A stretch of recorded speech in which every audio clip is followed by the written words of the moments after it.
দর্শক, আপনাদের সবাইকে স্বাগত নন্দন সরাসরিতে। আমি মইনুল ইসলাম আপনাদের সাথে যুক্ত আছি রাজধানীর জাতীয় ঈদগাহ মাঠ থেকে।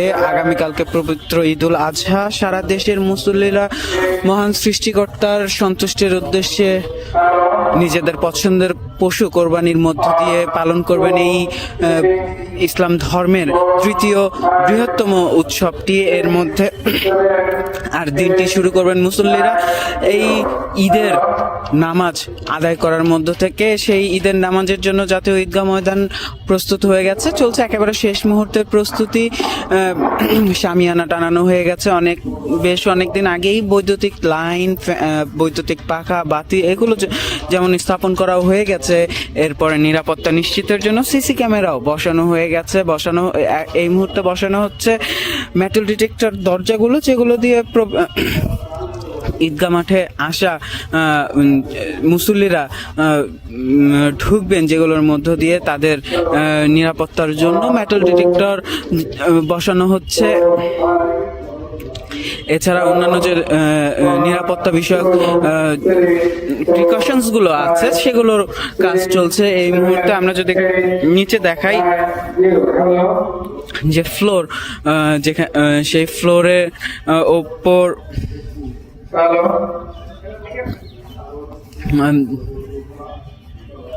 ট্রিপল বিছানো হয়ে গেছে। এর উপর এখন সাদা চাদর বিছানো হচ্ছে, তা সেখানে যেটার উপর মুসল্লিরা নামাজ আদায় করবেন।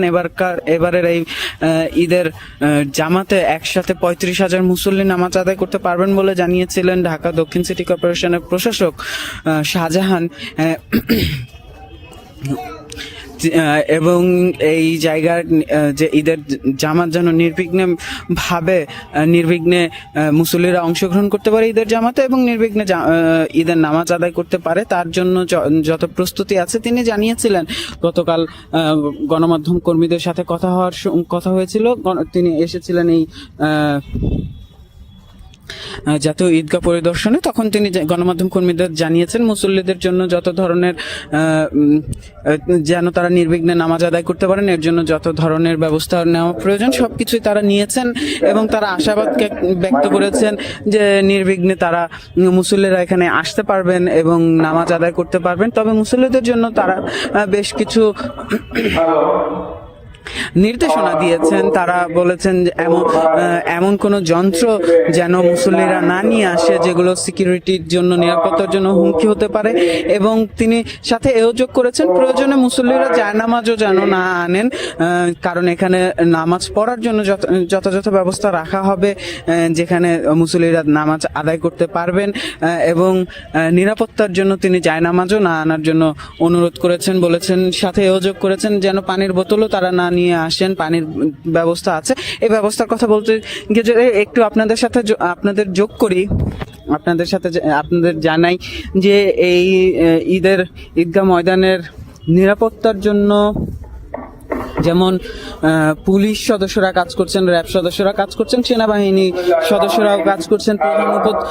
সরকার প্রধান এবং রাষ্ট্রপ্রধানের নিরাপত্তার জন্য সেনাবাহিনীর যে অংশটা কাজ করে তারা কিন্তু ইতিমধ্যে মাঠের নিয়ন্ত্রণ নিয়ে নিয়েছেন। পুলিশের যে বম ডিসপোজাল ইউনিটের যে কুকুর, তারা ইতিমধ্যে মাঠ কয়েকবার চষে বেরিয়েছে কোনো ধরনের বিস্ফোরক দ্রব্যের খোঁজে, কোনো ধরনের নিরাপত্তার জন্য হুমকি হয় এমন কোনো কিছুর খোঁজে তারা পুরো মাঠ চষে বেরিয়েছে। এবং অন্যান্য গোয়েন্দা সংস্থা যারা আছেন তারাও এখানে কাজ করছেন নিরাপত্তা নিশ্চিতের জন্য। পুলিশের পক্ষ থেকে এবং ঢাকা দক্ষিণ সিটি কর্পোরেশনের পক্ষ থেকে যেন মুসল্লিরা নিরাপদে এই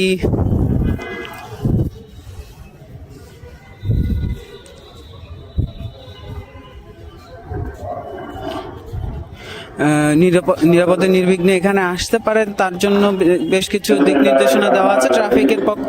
ট্রাফিকের বিশেষ ব্যবস্থা ডাইভার্সনের ব্যবস্থা করা হবে এবং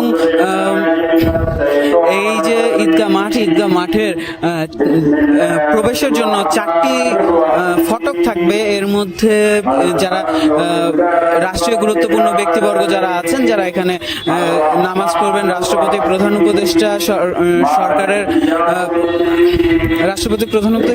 প্রধান বিচারপতি সহ সরকারের ক্যাবিনেটের সদস্যরা এবং সুপ্রিম কোর্টের মাননীয় বিচারক যারা আছেন তারা সবাই প্রবেশ করবেন সুপ্রিম কোর্টের গেট দিয়ে, এবং সাধারণ মুসল্লি যারা আছেন তারা প্রবেশ করবেন প্রধান সড়কটি দিয়ে, সেই মূল ফটকটি দিয়ে তারা প্রবেশ করবেন। এবং আগামীকালকে সকাল 7:30টায় ঈদের প্রথম জামাত অনুষ্ঠিত হবে। বৃষ্টির কথা চিন্তা করে, আবহাওয়ার কথা চিন্তা করে শামিয়ানার ওপরে ত্রিপলের ব্যবস্থা